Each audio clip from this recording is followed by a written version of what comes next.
Day students, कल हम चर्चा कर रहे थे वस्तु के प्रकार जो है, क्योंकि राष्ट्रीय आय की गणना करने से पहले वस्तुओं का क्लासिफिकेशन वर्गीकरण आपको जानना जरूरी है। तो हमने पढ़ा था कि उपभोग वस्तुएं और पूंजीगत वस्तुएं अलग अलग होती है। उपभोग वस्तु की परिभाषा हमने पढ़ ली थी कि वे वस्तुएं जो सीधे उपयोग की जाती है, यानी पूरा का पूरा उपयोग करके, और उन्हें जो है समाज उनको अपनी आवश्यकताओं की पूर्ति करता है, यानी अधिक आय कमाने के लिए नहीं।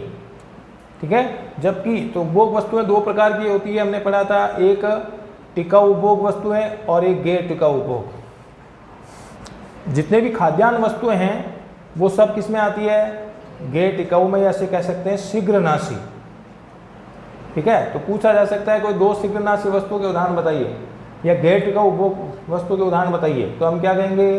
दूध है, गेहूं है, ठीक है, चाय है, शक्कर है, ये सब किस में आती है? खाद्यान्न वस्तुएं जितनी भी आए, खाने में काम आने वाले, वो सब क्या हैं? गैर टिकाऊ है।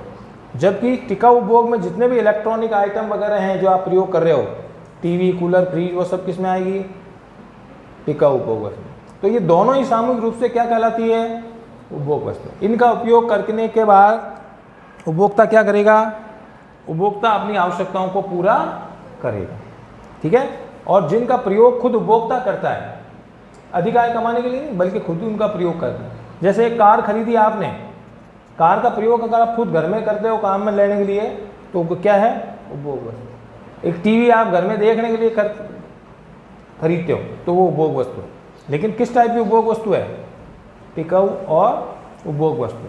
फिर हमने पूंजीगत वस्तु की बात की थी, उसमें हमने पढ़ा था पूंजीगत वस्तुएं वे होती है जो अधिक आय कमाने के लिए प्रयोग की जाती है। ठीक है। तो वो सारी मशीनरी, इसमें कौन कौन सी आ जाएगी? सारी जो मशीनरी है वो इसी में आ जाएगी। ठीक है। उपकरण है, औजार है, तो ये अधिक आय कमाने के लिए प्रयोग की जाती है और उत्पादन के अगले चरण में काम आती है। उत्पादन में सहायक होती है ये वस्तु। पूंजीगत वस्तुएं वो क्या किसमें काम में ली जाती है? उत्पादन में काम में ली जाती है और अधिक आय कमाने के लिए ली जाती है। अगर आप ट्रैक्टर से खेती करते हो और आय प्राप्त करते हो तो वो पूंजीगत वस्तु है। अगर आप उद्योग में कोई मशीन लेके आ रहे हो, कोई उपकरण लेके आ रहे हो, तो वो किस में आएगी? पूंजीगत। उसका उपयोग उपभोक्ता नहीं करता, बल्कि आय प्राप्त करने के लिए, उत्पादन के लिए उसका प्रयोग किया जाता है, खरीदा जाता है। ठीक है। तो इस इम्पोर्टेंट है, याद रखना है। 3 नंबर का प्रश्न आएगा, पूंजीगत वस्तु और उपभोक्ता वस्तु में कोई दो अंतर लिखिए, या कोई दो इसके जो है उदाहरण दीजिए। ठीक है। अब आती है दूसरी टाइप की है अंतिम वस्तु। अंतिम वस्तु व मध्यवर्ती वस्तु। वह मध्यवर्ती वस्तु।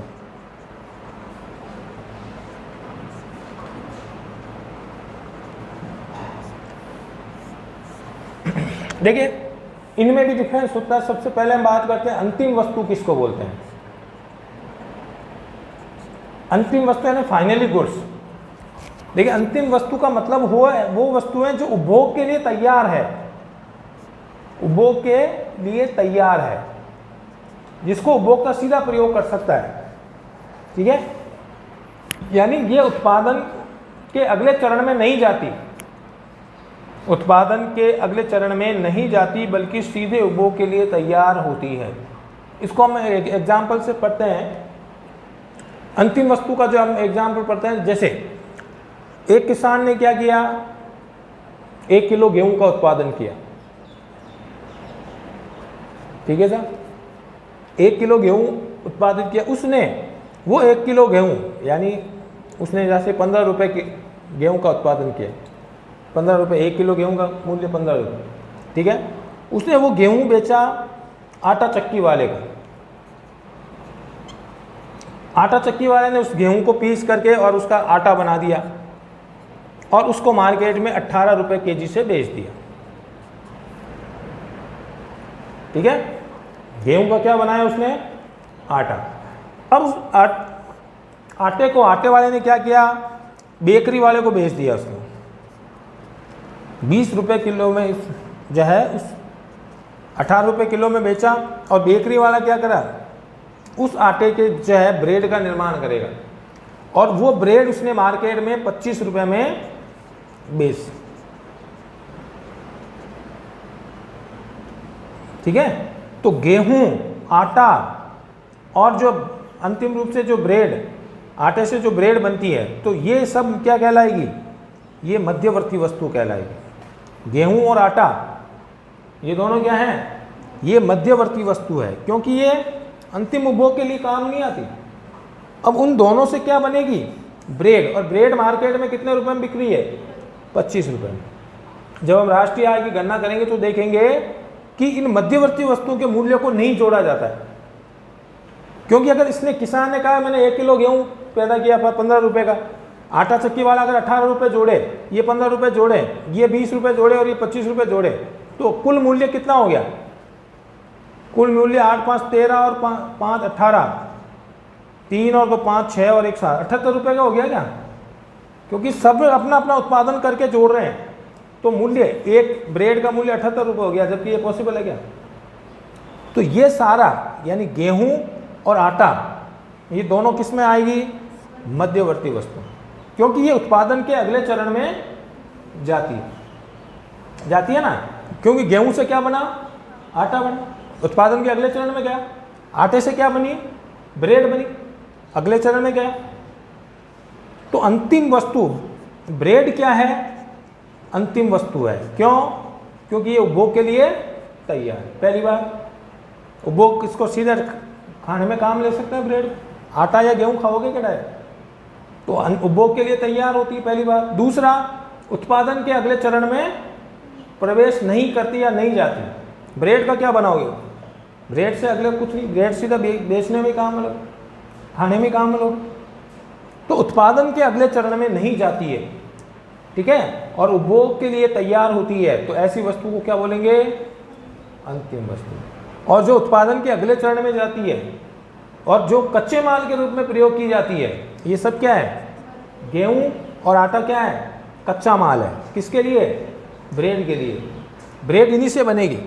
तो कच्चा माल है, या जो उत्पादन के अगले चरण में जाएगी वो क्या कहलाएगी? मध्यवर्ती। इसी प्रकार का उदाहरण ये ले सकते हैं अपन कि अगर एक किसान ने कपास का उत्पादन किया, कपास से उसने, जो मिल वाले ने क्या किया, उसे धागा बनाया, उस धागे से वो क्या करेगा? कपड़ा बनाएगा, और कपड़े से उसने क्या किया? एक ड्रेस का निर्माण किया। तो ड्रेस अगर 250 रुपये की है तो इसका मतलब 250 रुपये, ये ड्रेस क्या है? अंतिम वस्तु। बाकी कपास, धागा और कपड़ा, ये तीनों क्या है? मध्यवर्ती वस्तु। समझ में आ गई बात? इसी प्रकार शुगर मिलने वाले ने क्या किया? किसान ने गन्ना उत्पादन किया, गन्ना उत्पादन, उसने गन्ने को बेचा मिल में, मिल से उसने, मिल वाले ने उसने क्या किया? फैक्ट्री में उसमें शक्कर बनाया। शक्कर क्या है?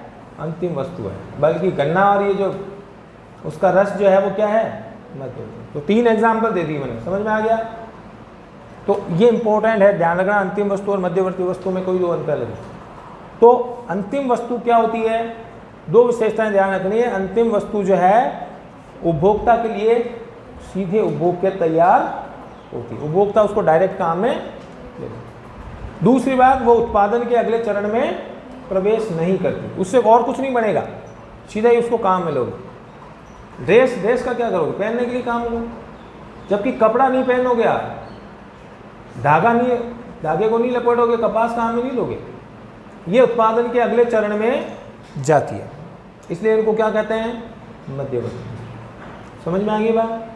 तो अब ये होती है अंतिम वस्तु और मध्यवर्ती वस्तु में मुख्य अंतर। तो अगर परिभाषा के रूप में दें अपन, ये मैंने एग्जाम्पल से आपको समझाया, तो सबसे पहले अगर हम अंतिम वस्तु की परिभाषा दें, किसे कहेंगे अंतिम वस्तु? वे वस्तुएं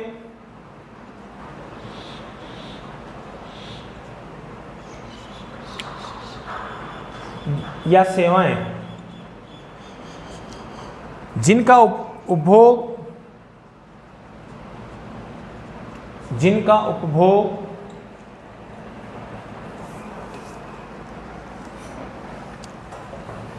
या उत्पादन, उपभोग या उत्पादन में अंतिम रूप से उपयोग किया जाता है, में अंतिम रूप से उपभोग किया जाता है,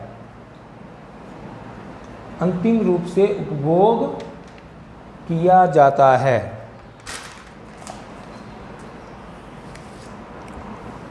तथा ये उत्पादन के अगले चरण में, उत्पादन के अगले चरण नेक्स्ट लेवल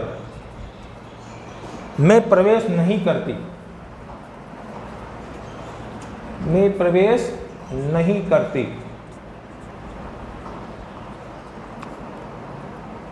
अर्थात कच्चे माल, अर्थात कच्चे माल या मध्यवर्ती वस्तु के रूप में, मध्यवर्ती वस्तु के रूप में इनका प्रयोग नहीं किया जाता, के रूप में इनका प्रयोग नहीं किया जाता, उन्हें अंतिम वस्तु कहते हैं, उन्हें अंतिम वस्तु कहते हैं। दो विशेषताएं क्या होगी? जिनका सीधा अंतिम रूप से प्रयोग भोग किया जाए, अंतिम फाइनल रूप से सीधा। जैसे कार, कार क्या है, इसका एग्जाम्पल दें, उदाहरण दें तो कार को आप सीधा चलाने के लिए काम लो। अब टायर बनाने वाले टायर अलग बनाएंगे, उसकी बॉडी बनाने वाले बॉडी अलग बनाएंगे, है ही नहीं। स्टीयरिंग बनाने वाली कंपनी स्टीयरिंग बनाएगी, बैटरी बनाने वाली बैटरी बनाएगी, लेकिन इन सबको कच्चे माल के रूप में प्रयोग हो रहा है। उन सब से मिलाकर के अंतिम रूप से क्या बनी? कार। तो कार क्या है? किसका एग्जाम्पल है? अंतिम वस्तु। तो अगर आपसे एग्जाम्पल पूछे कि अंतिम वस्तु के कोई 2-3 उदाहरण बताइए, तो जैसे हम कह सकते हैं कार, कपड़ा, ट्रैक्टर, टीवी, एसी, ये सब क्या है? अंतिम वस्तु। ठीक है। तो पूछा जाए अंतिम वस्तु के 2 उदाहरण दीजिए, तो कार सीधे चलाने के काम में लेते हैं, कपड़ा सीधे पहनने के काम में लेते हैं। भाई ड्रेस खरीदोगे तो पहनोगे सीधे।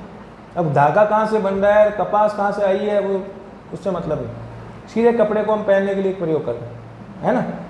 ट्रैक्टर, ट्रैक्टर में टायर कहाँ से आया, स्टीयरिंग कहाँ से आया, बैटरी कहाँ से आई, उससे हमें कोई मतलब नहीं। ट्रैक्टर बाजार में बिकता है, वो सीधी किस रूप में आएगी? अंतिम वस्तु। समझ में आएगी बात? तो 2 विशेषताएं होती है, एक तो जिनका उपयोग अंतिम रूप से उपभोग सीधा किया जाता है, और दूसरा ये उत्पादन के अगले चरण में नहीं जाती, तो उन्हें क्या कहते हैं? अंतिम वस्तु। ठीक है। अब आती है दूसरा पाया, मध्यवर्ती वस्तु। मध्यवर्ती वस्तु, ये वस्तुएं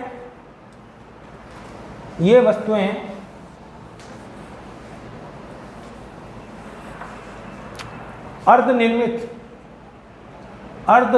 आदि निर्मित होती है, आदि बनी हुई होती है। अर्धनिर्मित या कच्चे माल,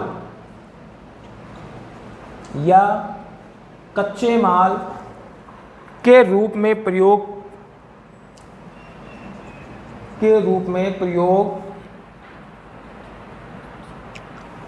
की जाने वाली वस्तुएं होती है, प्रयोग की जाने वाली वस्तुएं होती हैं। कच्चे माल के रूप में इसका प्रयोग किया जाता है, यानी कि कोई दूसरी वस्तु बनती है उनसे, या अर्धनिर्मित, आदि बनी होती है। जैसे टायर, मैंने कहा टायर को अकेला टायर क्या करेगा?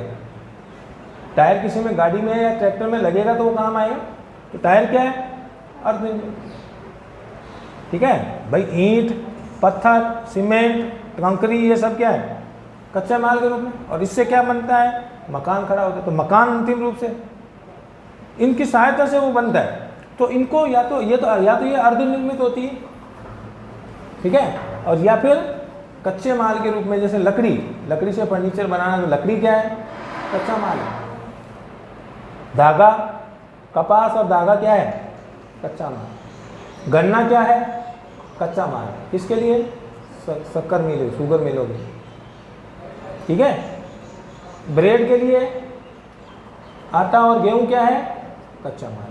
तो जो अर्धनिर्मित या कच्चे माल के रूप में प्रयोग की जाने वाली वस्तुएं हैं होती है, और दूसरी एक तो ये विशेषता, और दूसरी यह उत्पादन के अगले चरण में जाती। भाई उससे बनता है ना, तो इसमें क्या होगा, तो एक तो ये बात लिखते हैं कि अर्धनिर्मित या कच्चे माल के रूप में प्रयोग की जाती है, और इन्हें उत्पादन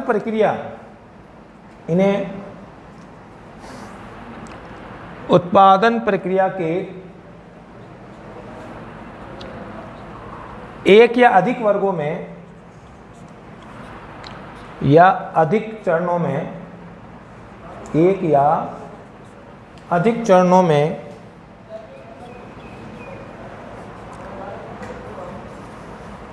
होकर गुजरना पड़ता है या अगले चरण में प्रवेश करना पड़ता है, चरणों में होकर गुजरना पड़ता है। दो विशेषता होगी ना, ये अर्धनिर्मित होती है, कच्चे माल के रूप में प्रयोग की जाती है, और दूसरा ये उत्पादन के अगले चरण में प्रवेश करती है।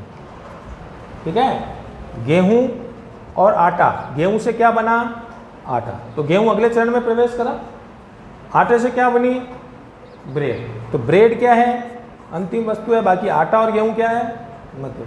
तो अगले चरण में गई ना, केवल गेहूं से पेट थोड़ी भरेंगे। अब एक या अनेक, या देखिए ना, एक या अधिक, अब गेहूं से क्या बन सकते हैं, गेहूं से रोटी बना के भी खा सकते हैं, तो अगले चरण में गई ही नहीं। गेहूं से आप हलवा बना के खा सकते हो। तो एक या अनेक अधिक चरणों में होकर गुजरना, तो गेहूं को तो या तो गेहूं से रोटी बना के खाओ या फिर गेहूं से ब्रेड बना के खाओ। भाई आटे, गेहूं से आटा बनेगा, गेहूं को डायरेक्ट खा नहीं सकते, आटे से आप रोटी बनाओ तो रोटी क्या होगी, अंतिम वस्तु है ना, और गेहूं से आटे से अगर ब्रेड बनाओ तो ये भी क्या, तो अगले चरण में जा तो रही है ना। हाँ भाई, एक लकड़ी है, लकड़ी से आप क्या कर रहे हो, लकड़ी से फर्नीचर बना दो, लकड़ी से आप पलंग बना सकते हो, लकड़ी से टेबल बना सकते हो, तो लकड़ी तो कच्चा माल है, अर्धनिर्मित वस्तु है। हाँ, तो अगले चरण में जा रही है ना, लकड़ी का सीधा प्रयोग क्या करोगे, कपड़ा बनाने के लिए धागा क्या है, अर्धनिर्मित है, कच्चा माल है, तो अगले चरण में जा रही है। अब उस धागे से आप क्या बना रहे हो, धागे से आप शॉल बना रहे हो, धागे से आप जो है बेडशीट की चादर बना रहे हो, धागे से आप जो है कपड़ा साड़ी बना रहे हो, धागे से आप ड्रेस बना रही है, आपके ड्रेस मटेरियल बना रहे हो, तो सभी एक से अधिक चरणों में जाती है, नहीं जाती। भाई आटे से क्या प्रयोग है, आटे के खूब प्रयोग है, आटे से हलवा भी बनता है, आटे से रोटी भी बनती है, आटे से ब्रेड भी बनती है, तो कई चरणों में जाती है, एक या अधिक चरणों में होकर गुजरना पड़ता है, तो उसे क्या कहेंगे, मध्यवर्ती वस्तु। ठीक है, यानी इनको किस में बदला जाता है, अंतिम वस्तु में बदला जाता है। तो मध्यवर्ती वस्तुओं को किस में बदला जाता है, मध्यवर्ती वस्तुओं को अंतिम वस्तु में बदला जाता है, अंतिम वस्तु में, या अंतिम वस्तु को मध्यवर्ती में बदल सकते हैं क्या, नहीं। जबकि मध्यवर्ती वस्तु क्या है, मध्यवर्ती वस्तु क्या है, मध्यवर्ती वस्तु किस में बदली जाती है, अंतिम वस्तु। अंतिम वस्तु से मध्यवर्ती वस्तु नहीं बदलती, क्योंकि ये अगले चरण में जाएगी। ठीक है, तो इसका एग्जाम्पल पूछे आपसे, एग्जाम्पल क्या होगा, जैसे कपास से धागा, धागे से कपड़ा, तो इसमें कपास और धागा क्या है, मध्यवर्ती वस्तु। शुगर वाला उदाहरण दे देना, ब्रेड वाला उदाहरण दे देना। ठीक है, ब्रेड बनाने के लिए आटा और गेहूं क्या है, मध्यवर्ती वस्तु। कपड़ा बनाने के लिए धागा और कपास क्या है, समझ में आ गई ना। तो आप इसके एग्जाम्पल दे सकते हैं। तो ये इंपॉर्टेंट है, ध्यान रखना, उपभोग वस्तु और पूंजीगत इसकी डेफिनेशन हमेशा आती है, 3 नंबर में आएगी, या तो ये उसका अंतर पूछे और या अंतिम और मध्यवर्ती वस्तु का अंतर पूछे। ठीक है भाई, समझ में आई बात। तो राष्ट्रीय आय की गणना के लिए इनमें डिफरेंस जानना जरूरी है। क्यों, क्योंकि उपभोग वस्तु तो क्या होगी, सीधे प्रयोग हो जाती होती है ना भाई। उपभोग वस्तु तो क्या होगी, सीधे उपभोक्ता काम में लेकर खत्म कर देगा उसको, जबकि पूंजीगत वस्तु क्या होगी, हर साल प्रयोग की जाए, आगे से आगे चलेगी। तो इसमें अंतर आपको जानना जरूरी है। ठीक है, अंतिम वस्तु और मध्यवर्ती वस्तु, इनमें भी अंतर जानना जरूरी राष्ट्रीय आय की गणना के लिए। क्यों, क्योंकि राष्ट्रीय आय की गणना में केवल किसके मूल्य को जोड़ा जाता है, अंतिम वस्तु के मूल्य। जब हम राष्ट्रीय आय पढ़ेंगे तब हम देखेंगे कि राष्ट्रीय आय की गणना में मध्यवर्ती वस्तु के मूल्यों को नहीं जोड़ा जाता। अगर जोड़ेंगे तो काउंटिंग कितनी पहुंच जाएगी। उदाहरण दिया ना मैंने, भाई किसान 15 रुपए की किसान कहे मैंने 1 किलो गेहूँ बनाया था, ये कह रहा है मैंने 1 किलो आटा बनाया था, ये कह रहा है मैंने 25 रुपए की ब्रेड बनाई। सब तीनों मूल्य जुड़ गए तो कितने पहुंच जाएंगे? 25 और 10 35 और 20, 25 और 20 45 और 15 50 रुपये है क्या ब्रेड का मूल्य। सब अपने अपने मूल्य को जोड़ेंगे तो कहाँ पहुंच जाएगा। इसलिए राष्ट्रीय आय की गणना में केवल किसके मूल्यों को जोड़ा जाता है? तो अंतिम वस्तु और मध्यवर्ती वस्तु में आपको अंतर समझ में आ जाना चाहिए। तो एक बात ये भी ध्यान रखना है आपको। अब तीसरा जो है, राष्ट्रीय आय की गणना में और कुछ चीज़ों का जानना जरूरी है आपके लिए। तीसरा, सकल निवेश व शुद्ध निवेश।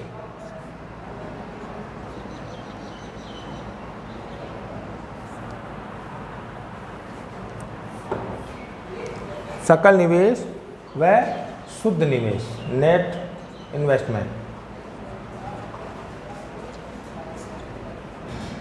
Gross investment and net investment. देखिए सकल निवेश और शुद्ध निवेश, लास्ट निवेश का मतलब क्या है? पहले तो आप निवेश को कहते हैं इन्वेस्टमेंट, निवेश को अंग्रेजी में कहते हैं इन्वेस्टमेंट। और इन्वेस्टमेंट कहते हैं किसको है?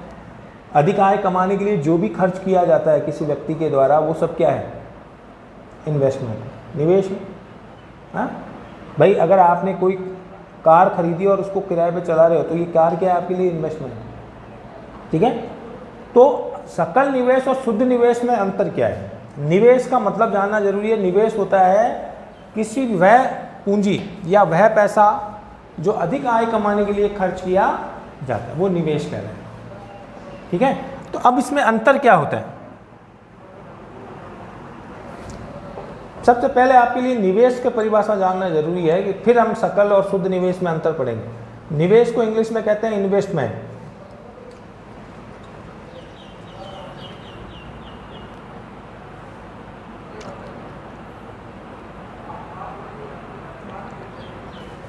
देखिए, निवेश की परिभाषा अगर आपको पता लग जाएगी तो आप इन दोनों में अंतर समझ जाएंगे। निवेश क्या होता है? निवेश की सिंपल परिभाषा है कि निवेश उत्पादन के लिए किया गया खर्च है। किसके लिए खर्च किया जाता है? उत्पादन के लिए, उपभोग के लिए नहीं।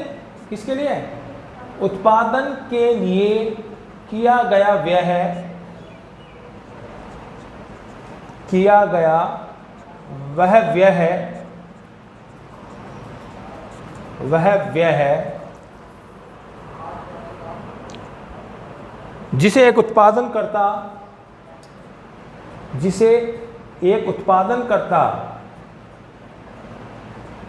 किस लिए खर्च करता है? अधिक आय कमाने के लिए। सिंपल सी बात है, जिसे एक उत्पादनकर्ता लाभ प्राप्ति के लिए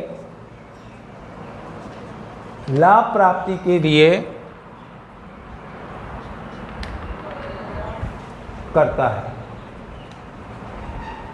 जिसे एक उत्पादनकर्ता किस लिए करता है? भाई 1 लाख रुपए अगर आपने इन्वेस्ट किए, बैंक में डलाओगे तो बैंक में, या किसी उधार दोगे तो ब्याज मिलेगा उसका। कोई भी इन्वेस्टमेंट, कोई भी उत्पादनकर्ता क्या करता है? अगर कोई व्यय करता है, किस लिए व्यय करता है? अगर लाभ प्राप्ति के लिए व्यय करता है, किसी को ब्याज पे दे दिया, वो भी इन्वेस्टमेंट ही। उससे कोई चीज़ खरीद ली, वो भी इन्वेस्टमेंट है।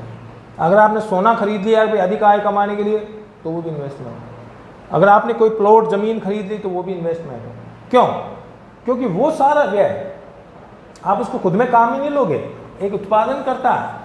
इन्वेस्टमेंट कौन करता है? केवल उत्पादन करता है। किस लिए करता है? लाभ प्राप्ति के लिए अगर कोई व्यय करता है तो वो सब क्या कहलाएगा? निवेश में। जैसे एक सीमेंट फैक्ट्री का मालिक, ठीक है, वो मशीनें खरीदेगा, कच्चा माल खरीदेगा, ये सब किस में आएगा? निवेश में। क्यों कर रहा है वो? कच्चा माल क्यों खरीद रहा है? लाभ प्राप्ति के लिए कर रहा है। तो पहली बात तो निवेश का मतलब क्या होगा? निवेश कौन करता है? एक उत्पादन करता। ठीक है, किस लिए किया जाता है? उत्पादन करने के लिए किया है, उसके बिना उत्पादन हो नहीं सकता। ठीक है, और किस लिए किया जाता है? लाभ प्राप्ति के लिए किया जाता है, तो वो काम क्या कहलाएगा? निवेश। ठीक है, अब निवेश दो प्रकार का होगा। निवेश में अगर हम बात करें कि एक निवेश होता है मौद्रिक निवेश, यानी अगर निवेशकर्ता मुद्रा के रूप में निवेश करे, ठीक है, तो वो क्या कहलाएगा? मौद्रिक निवेश। ठीक है, तो निवेशकर्ता, इसकी परिभाषा लिखिए, निवेशकर्ता या उत्पादक, निवेशकर्ता या उत्पादक जब नगद धन व्यय करता है, जब नगद धन व्यय करता है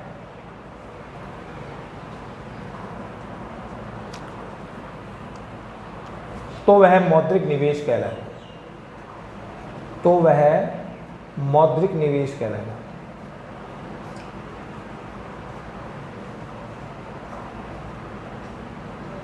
यानी नगद धन कैश पेमेंट अगर खर्च करता है तो वो क्या कहलाएगा? मौद्रिक निवेश।